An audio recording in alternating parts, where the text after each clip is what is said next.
Hai semua, jumpa kembali dengan Sisilia. Welcome back to Tasty Easy. Kali ini saya sharing resep coklat Valentine homemade simple dan unik dengan pesan tersembunyi di dalamnya. Bisa untuk bingkisan atau ide bisnis makanan. Ayo kita mulai. Langkah pertama, cairkan dahulu semua coklatnya. Inilah cara mencairkan coklat yang paling aman dan mudah. 3 warna utama ini masing-masing 100 gram. Diiris halus lalu pindahkan ke wadah yang kering. Kemudian tuang air panas dalam wadah lainnya. Tips nih teman-teman, wadah air panas harus lebih kecil dari wadah coklat agar uap air tidak membasahi coklat saat proses pencairan. Letakkan wadah coklat di atas wadah air. Diamkan 1 menit. Baru diaduk sampai coklat mencair sempurna.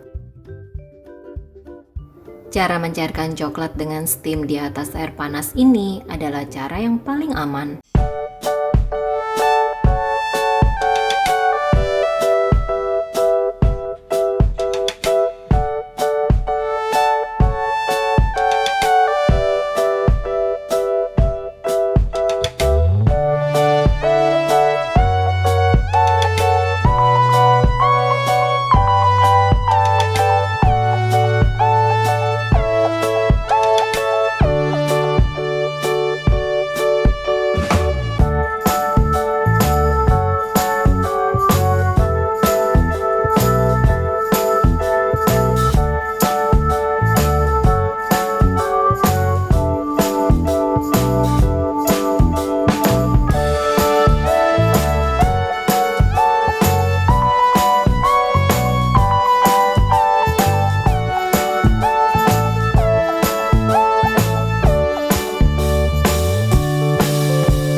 kasih teman-teman atas dukungan kalian dengan subscribe, like, share, dan komennya.